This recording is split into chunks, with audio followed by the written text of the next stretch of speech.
The following is a presentation of the Belly Up Sports Media Network.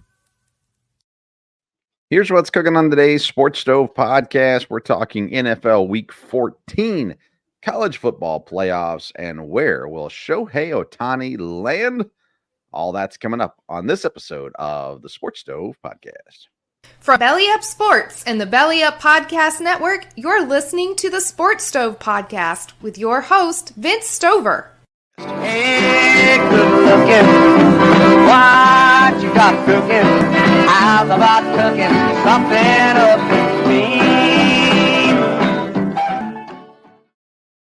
Welcome into an all-new edition of the Sports Stove podcast presented by Righteous Felon Jerky. Stocking stuffers are the next thing on the calendar, and there makes no greater stocking stuffer than the one and only Righteous Felon Jerky, the purest and greatest textured jerky in the world. Go to righteousfelon.com. Use the promo code STOVE15. That's STOVE15. You're going to get 15% off your purchase. Find yourself your next favorite flavor like bootleg and barbecue or Soul Survivor or Foul Capone or whatever else you like. It's all there. So make sure you check it out and use that code STOVE15 at checkout at righteousfelon.com. I'm your host, Vince Stover, joined by my dad, Dale Stover, as I am every Wednesday night. How you doing, Dad? Good, doing good. Like I said, boy, exciting times going on here, and been a great weekend in football for us. And so, but yeah, a lot of movement, a lot of things going on, in the college game, and just a lot of areas there. So busy time in sports. It is. Of course, we need to wish a happy birthday to my mother, your wife, as it's her birthday today. And I'm sure she's in the living room watching right now as we're doing this show. But happy birthday to Mom out there. Talked to her earlier today, and sounds like she's doing well. So that's always good, of course, as well. But there is a lot going on in the sports world. We're going to start with Major League Baseball, as the winter meetings have opened in Nashville, Tennessee, and a lot of things on the horizon. Juan Soto being traded to the Yankees looks like it's going to happen. They're still working out the final details. Of course, they have not agreed on anything yet. And as we learned last year, it can sound like a deal is done, and it may not be. So we'll wait until that one gets done to talk more about that. Of course, there's other things happening, trades, free agent signings. Craig Kimbrell signed with the Orioles today. Some other smaller signings happened as well. Yadier Molina hired on with the Cardinals in the front office position, a special advisor to the player personnel director, I think, something like that. So he's back in St. Louis. And, of course, all the talk, though, is Shohei Ohtani. I saw a report today that said the Cubs are all but out of the Shohei Ohtani running. So it looks like the Blue Jays, the Dodgers, are the main guys right now, the main teams that are in. Other teams, of course, are still there and working their way into, trying to find their way into the Ohtani situation as well. At the end of the day, I still think he ends up on the West Coast, but we'll see. Toronto, I mean, they've got some money to throw around too, and they might have enough to do it. We talked a lot about Shohei at the end of last year on the Fantasy Baseball show. And I think he ends up out in LA, but we'll see where all that shakes down to. And excited to see when that, and it's supposed to come this week. They're saying in the next couple of days we're going to know where Shohei Ohtani is, and I'm interested to see where he ends up at. I just really think it's going to be out west, Dad. Although Toronto, they've got a great international community, so maybe that makes some sense there also.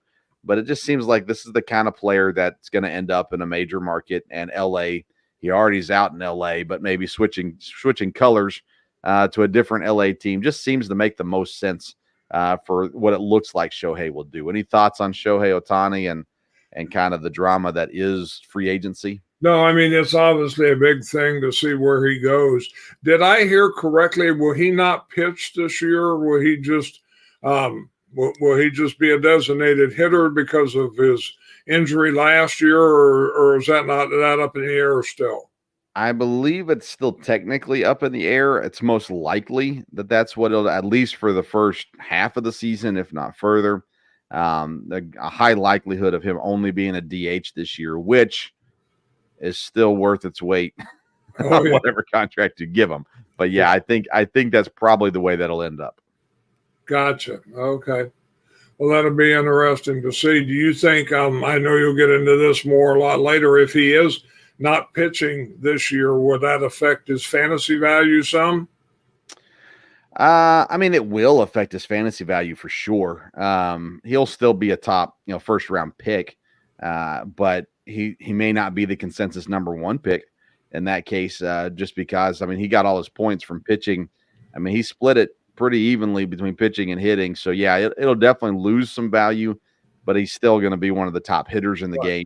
And so he would still be a first round pick. And just by name, he'll probably still up being number one in several people's eyes. I would probably drop him down maybe to 2 or 3, somewhere, maybe even 4 once it's all said and done. Okay. Yeah, there'll be other things, fantasy baseball related. February, we'll really get kicking on fantasy baseball, but Mookie Betts is going to be the everyday second baseman in LA this year. Right. So I'm sure he'll still see some time in the outfield, but not very much at all. So plenty of baseball stuff coming around the bend. We'll keep you up to date on everything going on in the free agent market there for sure.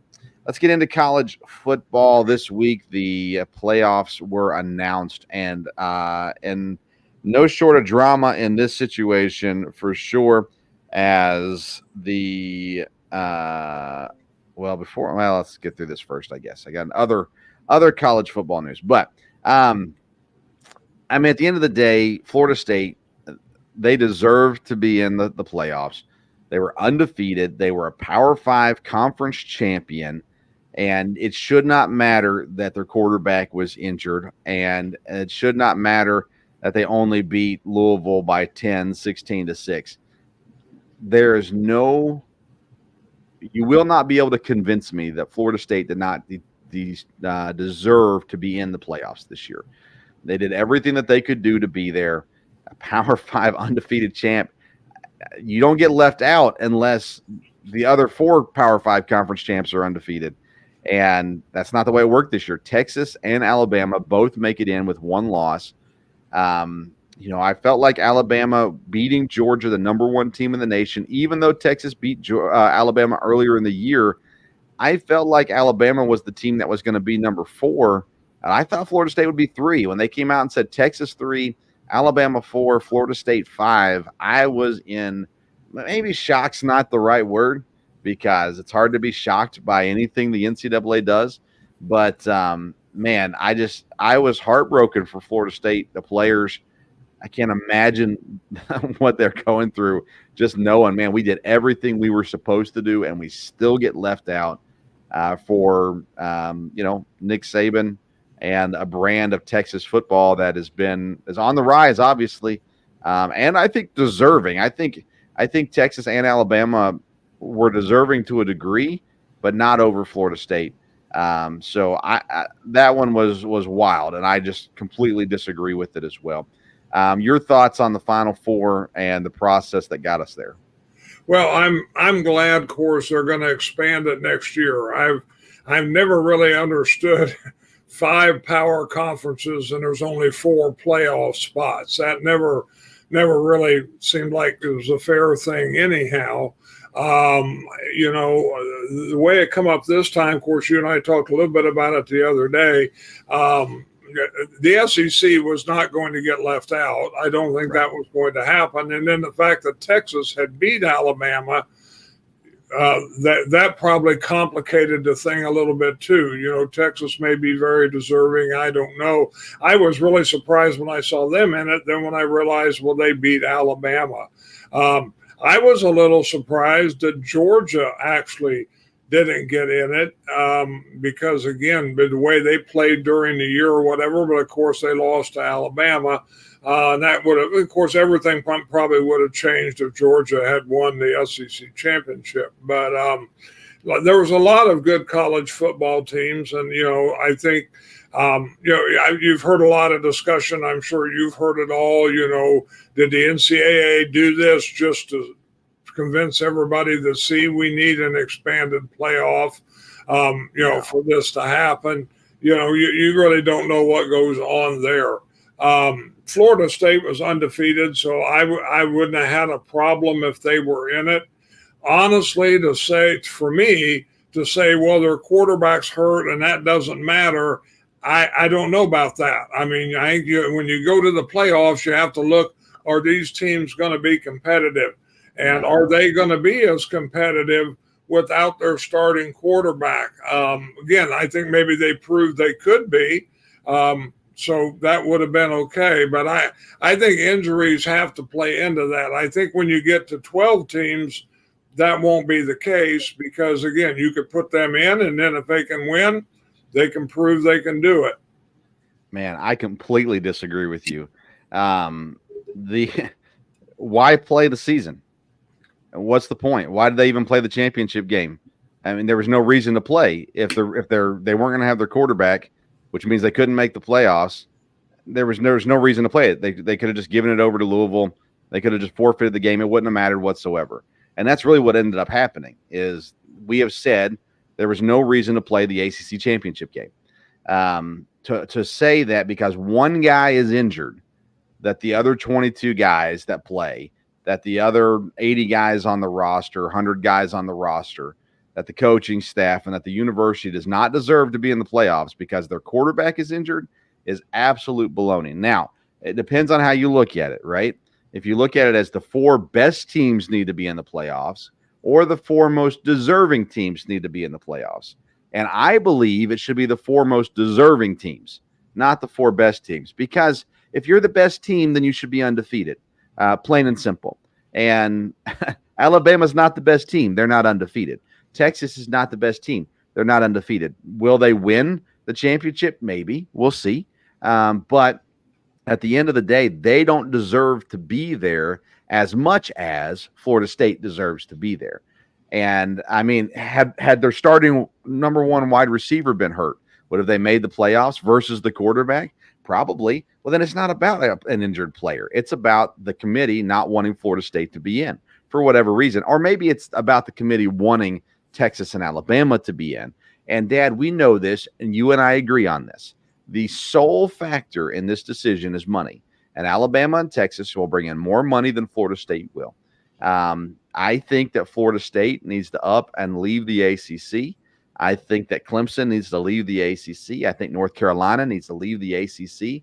There's no reason to be there. There's no respect on the ACC. And now they're going to be one of 4 power conferences, and it won't matter because nobody's going to give them any respect either.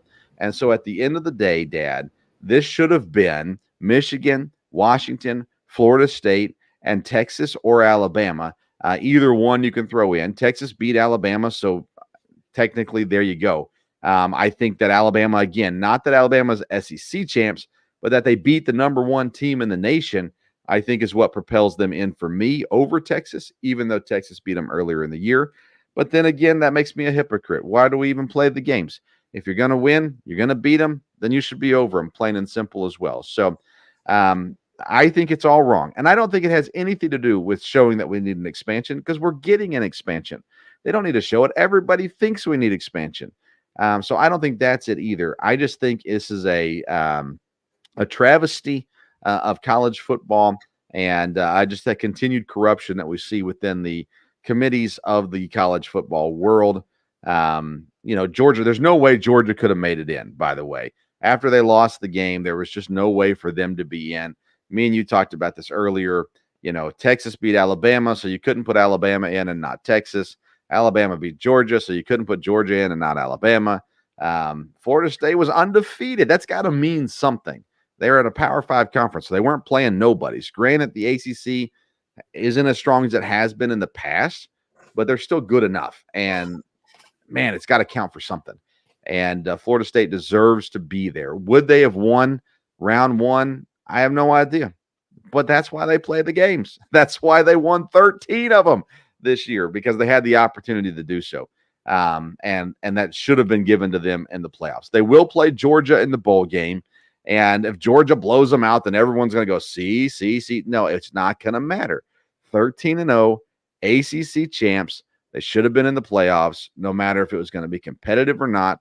They earned that right. And just because the quarterback wasn't going to be there doesn't mean the team didn't deserve to be there. So Florida State and Georgia will face off on Saturday, December the 30th. Georgia is a 14-point favorite in the Capital One Orange Bowl coming up. Dad, Michigan is a slight favorite against Alabama. Last I saw was 1.5. And then Texas is the favorite over Washington. I think 4 points is what I saw, 4.5 as well. I was on a show Sunday, and I said, I wouldn't be surprised at all if we're looking at Texas and Alabama in the championship of this one. I think Alabama beats Michigan, and I think I have undermined Washington all season long, so why stop now? So I think Texas beats Washington, but obviously all 4 of these teams are really good teams, and I think the playoffs will be good even so. But how do you see? Well, we'll talk about those games as we get closer. So let's hold off on prediction time. Any other bowl matchups that really stood out to you, though, when those got announced? No, I mean, I think Ohio State, has got a good game, so that's good there. And, of course, paid attention to see where Tennessee was going to be and where they were going to play. So there will be some other good bowl games. But like I said, I'm really excited for when they expand the playoffs and you've got these bowl games or playoff games. It's going to change things altogether. And the whole idea of being undefeated is going to be a little bit of a different deal too, because when you get in the playoffs, then you've got to win a couple games. So I think that'll be good. But these bowl games, there'll be some good games to watch. So the group of 5 gets one team that always gets to play on New Year's Day. This year, it's the undefeated Liberty Flames, and they're playing Oregon. It kind of feels like Oregon's going to just kick the socks off of them, doesn't it? Yes. Yeah, it sure looks that way. When I saw that game, I thought, wow, that will be an interesting one. But again, I mean, Liberty will have a lot to play for, and we'll see from there. But yeah, Oregon, Oregon's a real power. But they've lost to Washington twice, and I have gotten to watch Washington a little bit, kind of interested in their quarterback because he was at Indiana, and Washington's got a really good football team, so we'll see. Yeah, interesting games though. Arizona, Oklahoma will be a fun one, I think. Mm-hmm. Missouri, Ohio State. I've been undermining Missouri all year, but they've proven to be good. And Ohio State has 25 players in the portal, so who knows what team they'll look like coming out. And then Ole Miss, Penn State, other just high-ranked matchups, things like that. That'll be fun. Outside of that, there weren't really any that stood out outside of the main ones to me. Troy and Duke's an interesting one. But again, Duke's quarterback's going to the portal, so maybe that takes some fun out of that one also. I don't know. We'll see where it all goes. But plenty of college football to talk about in the weeks ahead. Let's transition over to the NFL, Dad. And let's start with last week. Some interesting games went on last week. Thursday night was a barn burner. Cowboys ended up winning 41-35. Chargers beat the Patriots 6-0 in a battle where both coaches look to be gone when the season is done. So that was wild that the Chargers could only score 6. Cardinals came out, showed up against the Steelers 24-10. Colts and Titans went to overtime. Again, neither team was great or good, but the game itself was entertaining. Texans showed up to beat the Broncos. Lions beat the Saints. Carr gets hurt again. Falcons dominated the Jets 13-8. Talk about a boring game. And Tim Boyle loses his job. He gets released this week. And good old Zach Wilson back in the helm. We'll talk about that in a moment. Dolphins blow out the Commanders. Bucks hold off the Panthers. 49ers, Dad, just crushed the Eagles. What does this mean for the upcoming playoffs? Are the 49ers that much better than the Eagles, or do they just get the better of them on this Sunday? Well, I mean, it's hard to say. You could make a case that the 49ers are definitely the team. Early in the year, it looked like they were the class there. And, they looked like it the way they handled, the Eagles. The thing to remember about the 49ers now, it was true they had some injuries, but they did lose some games. So it's not like they can't be beaten. Of course, they, made a big pickup at the trade deadline to help the defense. And when they've got everybody healthy, they've got lots of weapons. So I think they'll be the favorites going in if they continue to run through the rest of the season here. Be interesting to see. The Eagles have a big game this week, so can they rebound? And we'll see how that goes with the Cowboys. So the Eagles are still a very good team, no doubt about it. But San Francisco definitely looked like the class the way they played last week. Well, and the Eagles picked up a linebacker this week, Shaq Leonard, formerly of the Colts.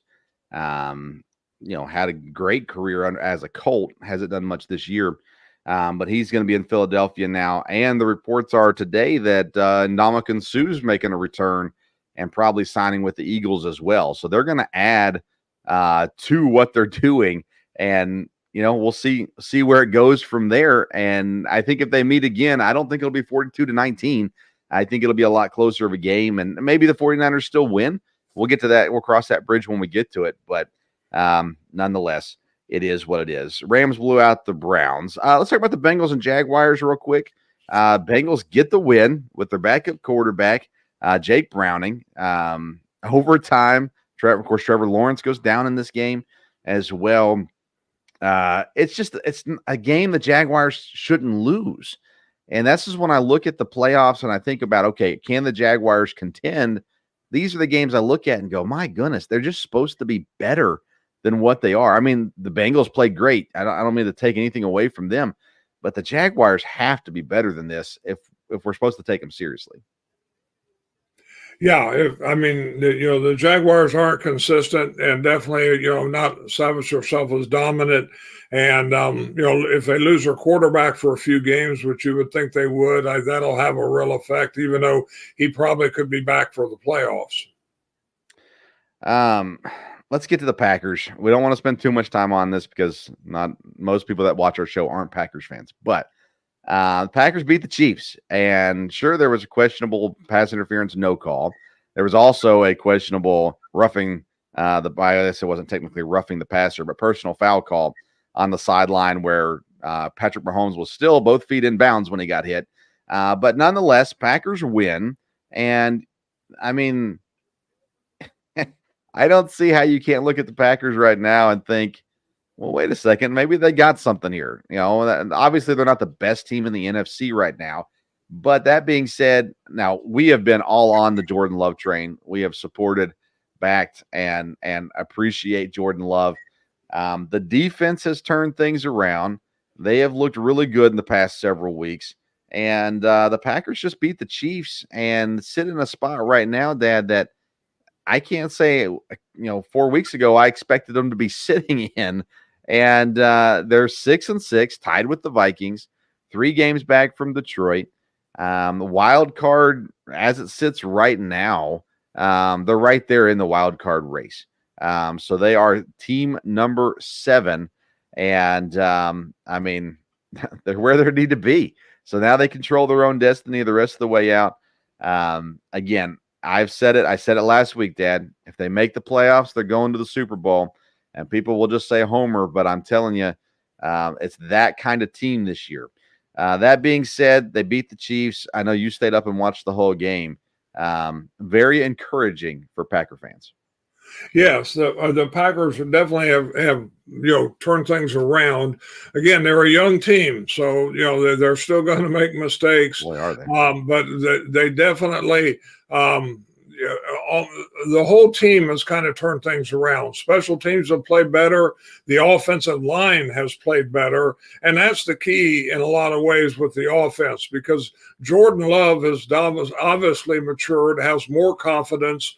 And if he has time, again, I think a lot of credit goes to the coach, LaFleur, on this. But he knows how to call a game. There's no doubt about it. And yeah, they've got things going in the right direction. You know, all the talk I've heard this week is this will be a big game because it's a game they should win. And will young players be able to win those games? You know, or are they going to get carried away with the two good teams that they've beaten the last 2 weeks? So, but yeah, very encouraged as far as Packer fans are concerned.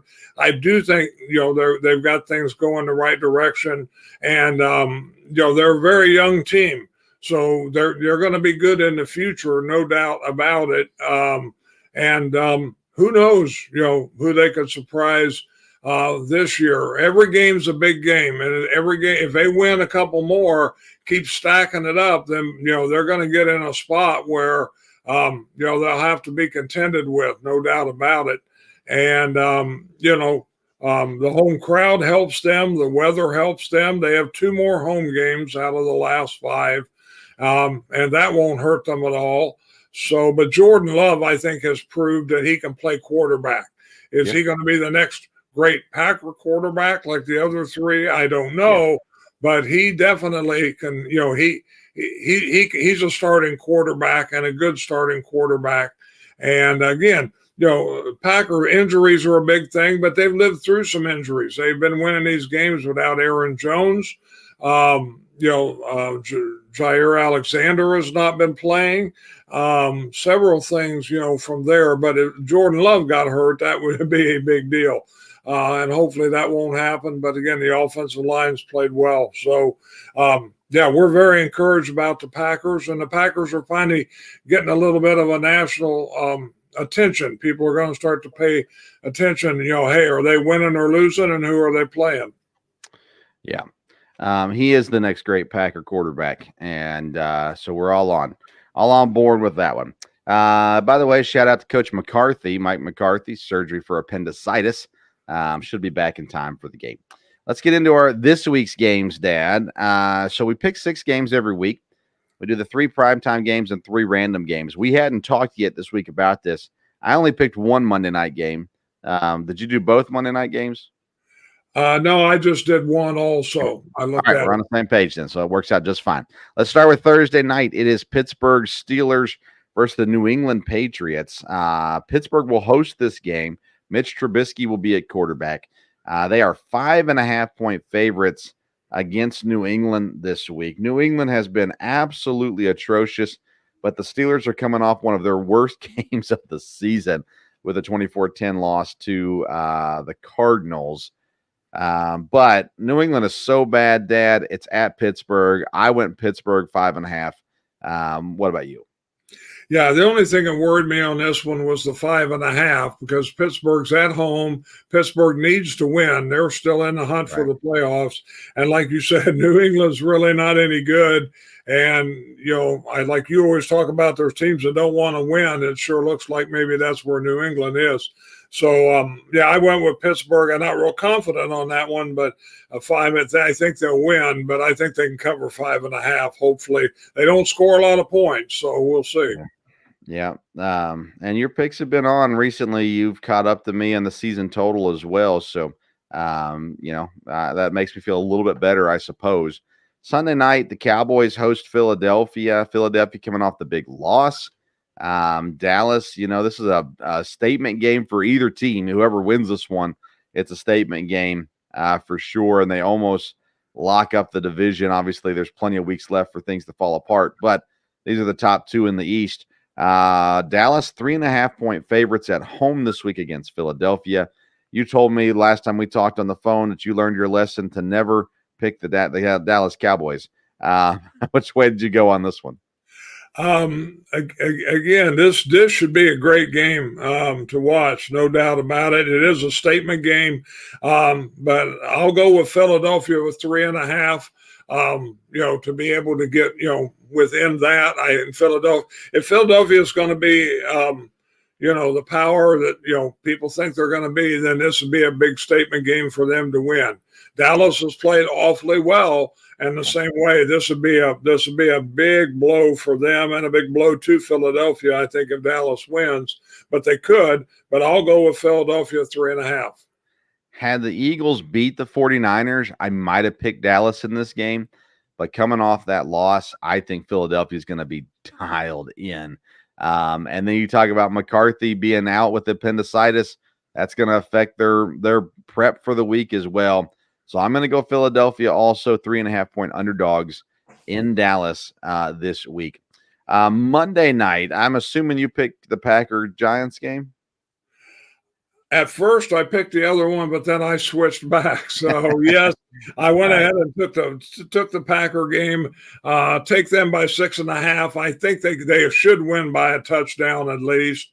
So, again, I mean, if they really have improved and they can stay focused, they shouldn't have any trouble with this game. So, yes, I'll go with the Packers. The Giants are coming off the bye week, I believe, correct? Yes. And they're still starting Tommy DeVito. 6.5 is kind of high, especially for it being in New York. Green Bay's playing really well right now. I wanted to pick against them because that seems to be working for the Packers in their favor, but I went ahead and picked the Packers, 6.5-point favorites on the road. I admit I would have liked it better at 5.5 or even 4.5. But I'll take it at 6.5 as well and go with the Packers. All right, so now we got 3 random games throughout the week. I'll let you start. Game number 4 for you this week. Who'd you pick? Well, I'm going to I don't think they're going to win the division, but I think they're going to stay competitive. So I'm going to stay with the Bengals. They're an underdog, 1.5 to Indianapolis, and they are at home against Cincinnati or at Cincinnati. I like Indianapolis too. I wouldn't be against them winning their division, but I'm going to stick with one. I've been doing well on my picks, and it's had a little bit, I think, to do with picking some underdogs. So I want to take a couple, and so I'm going to go with Cincinnati, the underdog, 1.5 against Indianapolis. And that's a surprising pick, Dad. I did not pick this game. I did look at it, of course, and definitely considered Indianapolis here. I'm not sure. I don't know. I don't trust Indianapolis, so that's why I didn't pick them. I also don't trust Cincinnati, even though they came up with the big win. Indianapolis is a game back from Jacksonville. The Bengals are 3 games back from Baltimore. I think it benefits both teams to lose.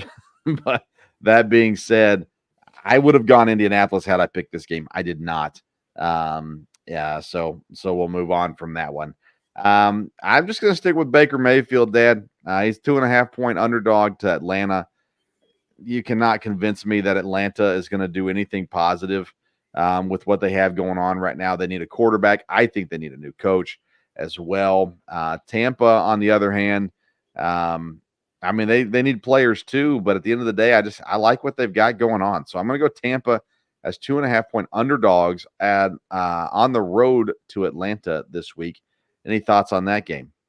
No, I almost picked that one, but I knew you were probably going to pick it, and you don't like to pick the same games I do. So, again, I think Tampa will win that, but, Atlanta, you just kind of don't know how that's going to go. So, I probably would have picked Tampa also, but I did not pick that game. Statistically very similar as far as points for, points allowed. They're both 4-4 in the conference. They're both 2-4 on the road.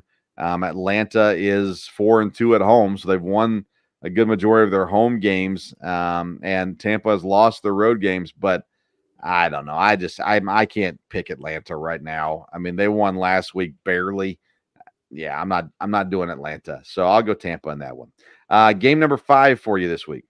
All right, I'm going to go with the dog pound in December with a home game against a Florida team with a backup quarterback. Again, Cleveland stayed in the hunt here. Again, I said I love their defense. They're favored by 2.5 over Jacksonville. And with, Lawrence being hurt, I'm going to take Cleveland in that one. Now, Lawrence hasn't been ruled out.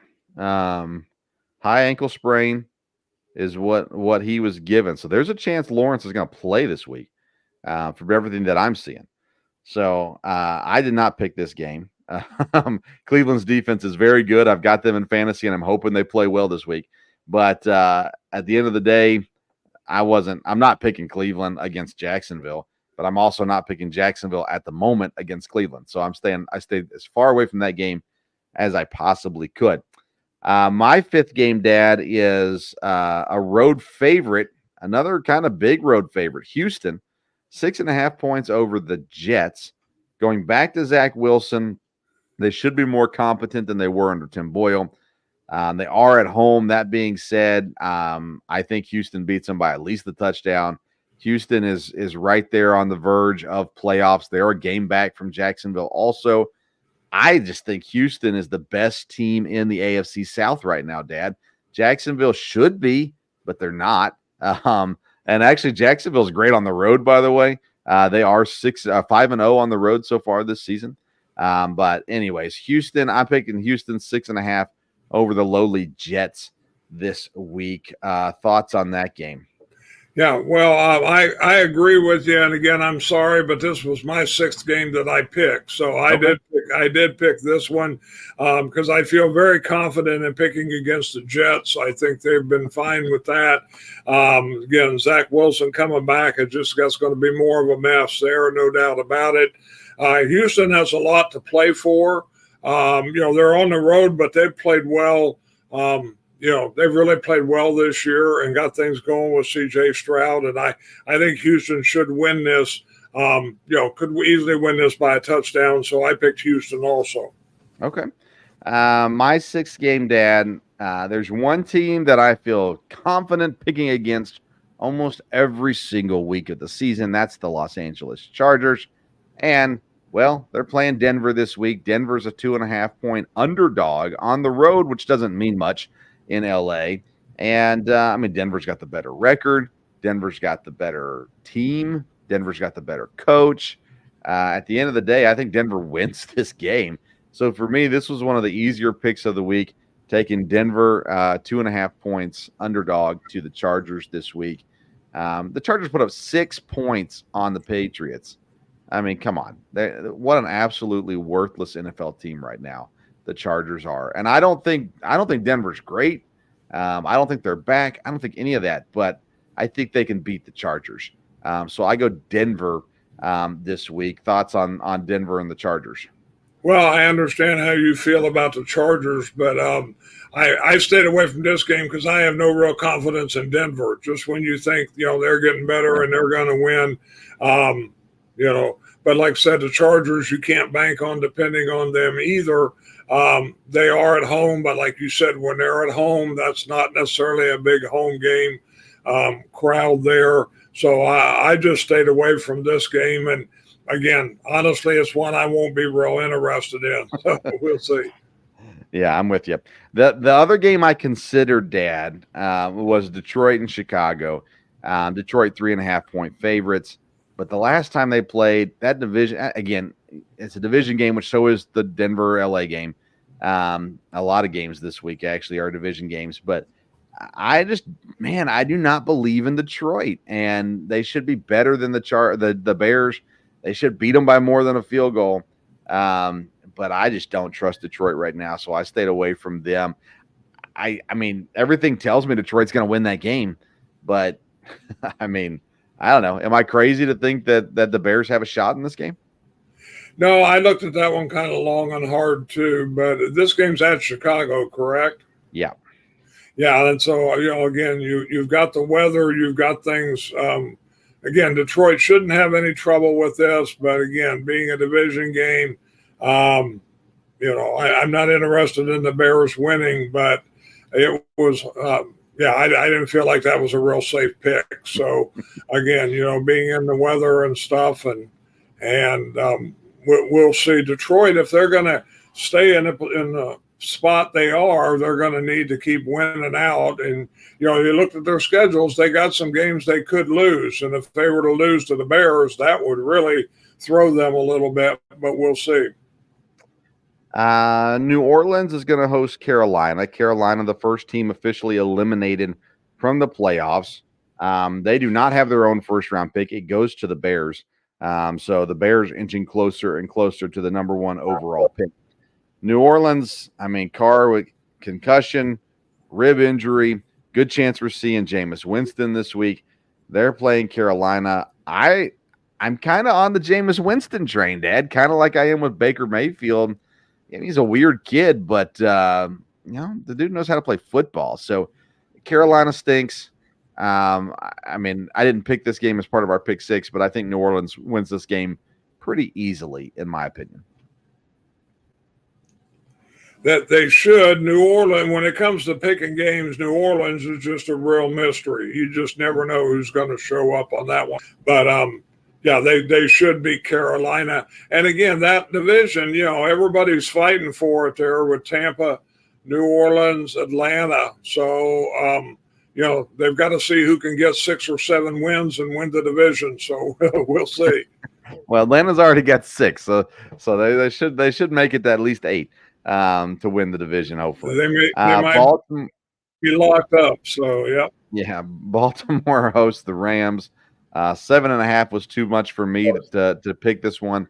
I do think Baltimore's the better team. I think Baltimore wins this game.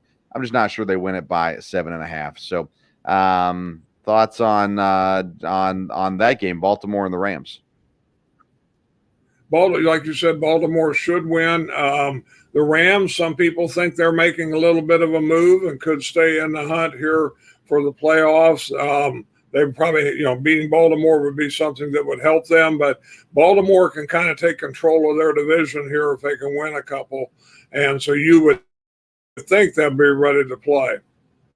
Yeah, if the Rams beat Baltimore, I'll believe in the Rams. I don't currently, but I will if they beat Baltimore. Let's see here. We already talked about Indianapolis and Cincinnati, Cleveland, Jacksonville, Detroit, Chicago, San Fran, and Seattle. San Fran's a 10.5-point favorite in this game.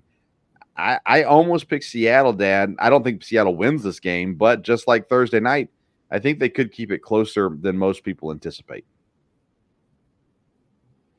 Being a division game, they could. But again, I think San Francisco, will win this. I think they have things going. And Seattle's in a real problem here. We're making the playoffs. A few weeks ago we were talking about they might, when San Francisco was in their losing streak, we were saying, well, Seattle might could win the division. Now they're gonna have a real hard time making the playoffs unless they, upset a couple of people. And I don't think they'll upset San Francisco. Yeah, I agree. Minnesota is 2.5-point favorites on the road in Las Vegas. I looked at this game, Dad. I thought, 2.5, that's a good number. I should pick it. I didn't know which way to go. I mean, I love Joshua Dobbs, but the Vikings have not looked good. The Raiders, obviously, not good either. I don't know. If I had to pick one, I'd probably pick Minnesota, but I have no idea how this game goes. Yeah, same way. If I had to pick one, I'd probably pick Minnesota. But, when I looked at the records, the Raiders have won a few games. Again, they're not a good team at all, but I'm not so sure how good Minnesota is either. They kind of got, rejuvenated when they got Dobbs, but Dobbs surely didn't look good the last time out. So, we'll see how that goes. They're going to get Jefferson back at some point. I don't think he's back this week, though, is he? Right now, he's listed as questionable, so I'm not sure. I'm not sure what the week holds for him. He'll help if and when he does play. He would definitely help. Philadelphia and Dallas is lined up to be one of the best games this week, but Kansas City and Buffalo should be right there also. Kansas City a 2.5-point favorite at home. I keep waiting for Buffalo to wake up, Dad, but this might be their last chance to do so. I'll pick Buffalo, but that's kind of just out of a hope that they start playing well because they're too good of a roster to have the record that they have at 6-6. And, man, if they beat Kansas City, it'll put the whole AFC into a tailspin.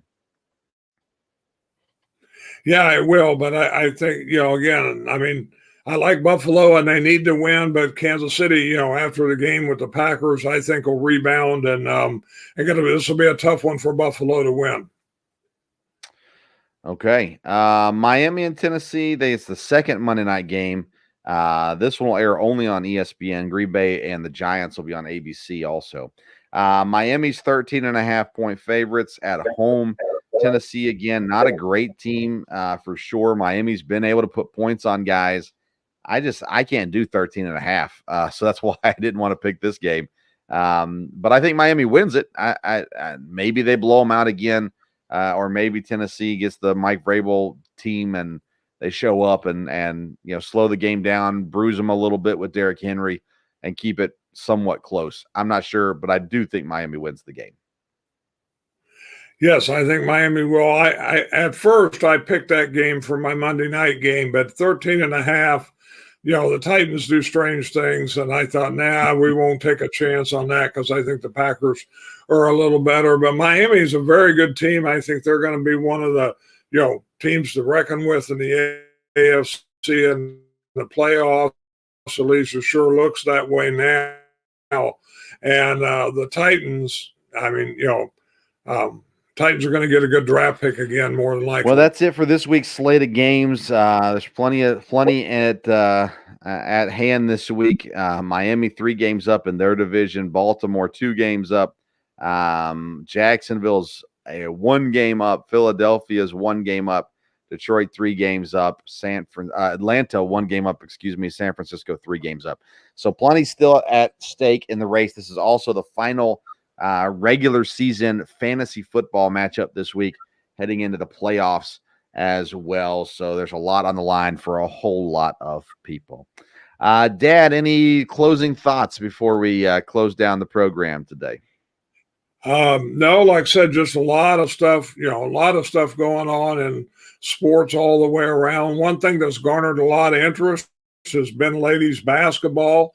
Of course, a lot of it with Caitlin Clark, and they have a big game tonight, and it's a close game right now. And, being from Tennessee, that's a big area for girls basketball, and a big game in that area tonight. MTSU, Middle Tennessee State's playing Tennessee, neutral site in Huntsville, Alabama, and MTSU's winning right now. So that'd be a big win for them. So, but it's been kind of interesting, girls college basketball. I don't watch the WNBA at all, but the college game seems real interesting. And I know you keep up with EKU, and you've gone to some girls games there. So anyhow, a lot going on in sports. Of course, you got the baseball meetings. There is a sport that they play on ice called hockey that I know you don't keep up with a lot, and a lot going on there also. So we will see. Yeah, we will see. There's 2 different scores on ESPN right now for Iowa State. One of it has 39 seconds left. The other one has 2:49 left. So I'm assuming the 39 seconds is correct. Iowa will win that game. Yeah, that's correct. So Iowa will win that game. And you're right, Tennessee currently trailing by 4 to MTSU. EKU women beat Miami of Ohio today. I mean, absolutely walloped them in an afternoon game.